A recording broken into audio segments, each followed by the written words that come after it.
Političko-pravna bitka o izručenju Ganića još bez epiloga. U pojedinim sarajevskim osnovnim školama nastava po programima Jordana, Irana i Turske. Dobro večer, poštovani gledaoci. Dnevnik večeras počinje nešto kasnije zbog prenosa teniskog meča Đoković-Izner. Reprezentacija, Davis Cup reprezentacija Srbije plasirala se u četvrtfinale pobjedom nad Sjedinjenim Američkim Državama.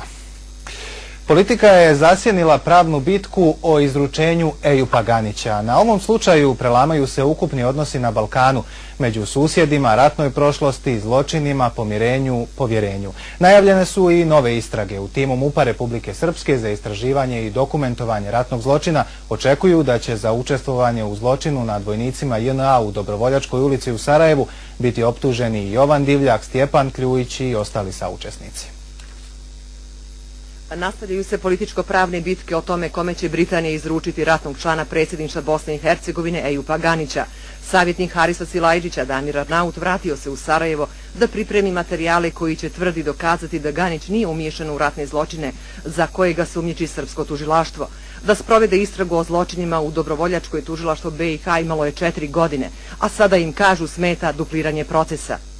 Nadamo se da će se riješiti to dupliranje procesa, jer za nas nema smisla da druga država pokušava da vodi predmet i da pokreće određene aktivnosti pored postojanja tužiteljstva i suda Bosne i Hercegovine. Srbija je pripremila više od 600 stranica materijala u predmetu Dobrovoljačka, na osnovu kojih je od britanskih vlasti tražila da uhapse Ganića. Tako da mi se čini da britanski sudija koji će od toga odlučivati imaće dosta jedan složen posao da odmeri argumente obe strane i da na kraju donese odluku da li će Ganić biti izručen po zahtjevu srpskog ili sarajevskog suda. O radu tužilaštva BiH govorili su do danas mnogi. Glavni tužilac BiH Milorad Barašin poručio da ne bi putovao u inostranstvo da je u poziciji osumnjičenih u predmetu Dobrovoljačka, a pred nekoliko tužilaštava o Dobrovoljačkoj, gdje su iz zasjede ubijena 42 pripadnika Jugoslovenske narodne armije, a 73 ranjena, svjedočio i pukovnik u penziji Slavoljub Belošević. Belošević je u zarobljeništvu proveo 10 dana, kako kaže, kao 10 godina. Od silne muke i tako dalje, čupali su mi kosu, udarili su me po polnim organima, bio sam onesvešćen ne jednom nego bezbroj puta, nisam znao za sebe ništa.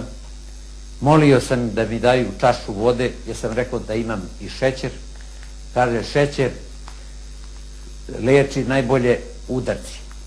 Hapšenje Ganića za mnoge u Republici Srpskoj je korak na putu do istine. Smatraju da su zbog toga tako nervozno reagovali u Federaciji Bosne i Hercegovine. U odbranu Ganića stali su i pojedini bivši visoki predstavnici u BiH i dok Fedije Ždaun, kako je potvrdio za federalne medije, lobira za oslobađanje Ganića, Schwarz-Schilling žali što nije mogao doći u Sarajevo pred srpsku i britansku ambasadu da bi se pridružio demonstracijama. Njihovo reagovanje u ovom trenutku najbolje pokazuje koliko su bili uključeni u tom periodu i sasvim sigurno da je gospodin Ganić i još neki visoko pozicionirani ljudi u Sarajevu su bili jako povezani sa tim strukturama koje su odlučivale o ratu. Nakon dugogodišnjeg minimiziranja i ponižavanja srpskih žrtava u proteklom građanskom ratu u Bosni i Hercegovini, te zamjenom teza, čestim proglašavanjem srpskih žrtava agresorima i zločincima, došlo je vrijeme da se sazna istina o zločinima i nad srpskim narodom, navodi se u pismu Saveza udruženja porodica zarobljenih i nestalih lica Republike Srpske. Savez smatra da se samo vladavinom prava može graditi BiH kao demokratska država u kojoj će svi njeni građani i narodi biti ravnopravni.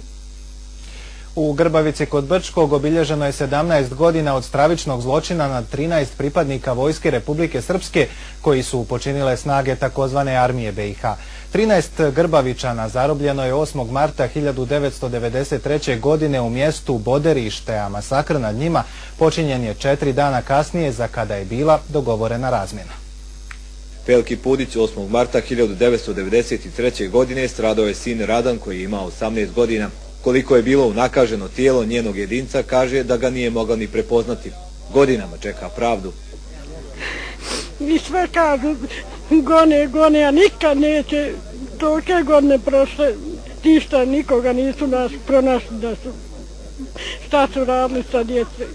Jovan Pudić, predsjednik Brčanskog borca, navodi da već 5 godina bez značajnih rezultata traje istraga u tužilaštvu distrikta za zločin u Grbavici. Da nema dovoljno elemenata da podigne optužnicu za ljude kojima su odsjecane glave, kojima su vađene oči i druga strahote što su im činili. Zbog toga smo u petak napisali krivične prijave, podnijeli smo protiv tužilaca Slave Lakića i Gojka Stjepanovića, ali ćemo to učiniti protiv Zekirije Mujkanovića. Borz Brčko narednih dana objelodanit će spisak sa više od 200 imena učesnika zbivanja i direktnih aktera zločina nad Srbima u Brčkom. Daleko od prijeratne slike je i život u Sarajevu. Arapski simboli gotovo na svakom koraku, a islamizacije u ovom nekada multietničkom gradu nije pošteđeno ni obrazovanje. 5 škola u kantonu Sarajevo uskladilo je dio svog nastavnog plana sa obrazovnim sistemom islamskih zemalja. Kakvu to poruku Sarajevo šalje malobrojnim sugrađanima koji nisu islamske vjeroispovijesti? El Manar, Al Amel, Al Valdein Gazaz nisu ovo nazivi islamskih humanitarnih organizacija, već osnovnih škola u multietničkom Sarajevu, a u njima i nastavni programi dijelom usklađeni sa jordanskim, turskim i iranskim. Te zemlje su finansirale izgradnju škola, a zauzvrat su od domaćina u Sarajevu dobile komadić obrazovnog sistema, ne veći od 20%, kažu u Ministarstvu obrazovanja.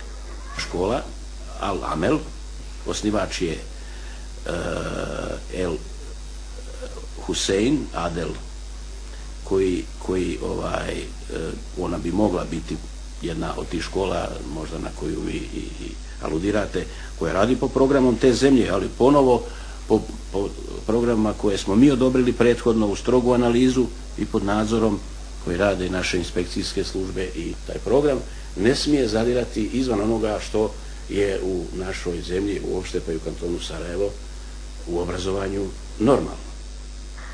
A u Sarajevskom kantonu je normalno da se u naseljima, nekada većinski srpskim, u kojima je posle Dejtona ostao još poneki Srbin, intenzivira izgradnja džamija ili ovakvih škola.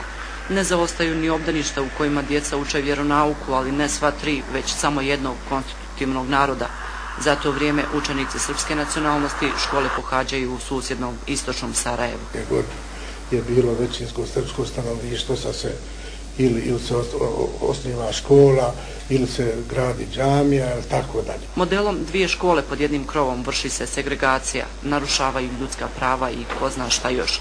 A nastavni plan i program, djelimično prilagođen iranskom ili turskom obrazovnom sistemu u školama usred Sarajeva, ne narušava baš ničija prava, ocjena je Helsinškog komiteta. Treba znati da su i u samom Jordanu škole sekularnog tipa, dakle nemaju problema Sarajevlije. Pojedine Sarajevlije ne misle tako, ili bar ne pred našim kamerama. Izuzetna glupost. Mislim da se namjerno pravi nered. Nered u multietničkom Sarajevu već je napravljen. Srba je svakim danom sve manje, hrvatske djece u sarajevskim školama također. Ne treba biti sa puno raspolagati informacije, one same za sebe govore da se radi znači o gradu koji je napravljen samo za jedan narod, bošnjački. A gdje je u ovoj priči multietničnost na koju se konstantno poziva takozvana sarajevska politička i intelektualna elita? Sa školama zvučnih imena Al Amel, El Manar, Al Valdein Gazaz, kojih je sve više, ne čudi što je hrišćana u Sarajevu sve manje, i sve u skladu sa zakonima koji treba da BiH odvedu u Evropu.